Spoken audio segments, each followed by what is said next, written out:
विशेष गरी म झापा क्षेत्र नम्बर 5 का जनतालाई भन्न चाहन्छु, केपी ओलीले तपाईँको घर-घरमा ग्यासको पाइप ल्याइदियो। अब तपाईँ सिलिन्डर खोज्न बाहिर जानु पर्दैन। बस तपाईँ यताउता काहीँ जाँदाखेरि जहाज चढेर जान सक्नुहुन्छ।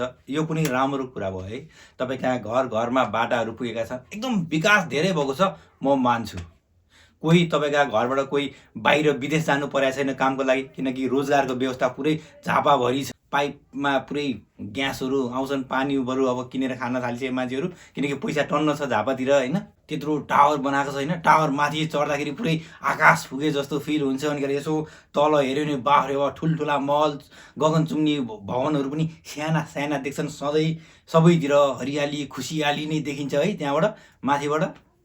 केपीलाई त्यसको लागि तपाईँ धन्यवाद दिनुहोस् र भोट चाहिँ बालेन शाहलाई गर्नुहोस्। केपी तपाईँको अतीत हो क्या, अब सिद्धिसक्यो। तपाईँका पाइलाहरू अगाडि बढ्नुपर्छ। केपी बा, र जहाँ केपी बाको अन्त्य हुन्छ त्यहाँबाट बालेनको सुरु हुन्छ क्या। आफ्नो अतीतलाई छोडिदिनुहोस् र भविष्यको चिन्ता गर्नुहोस्।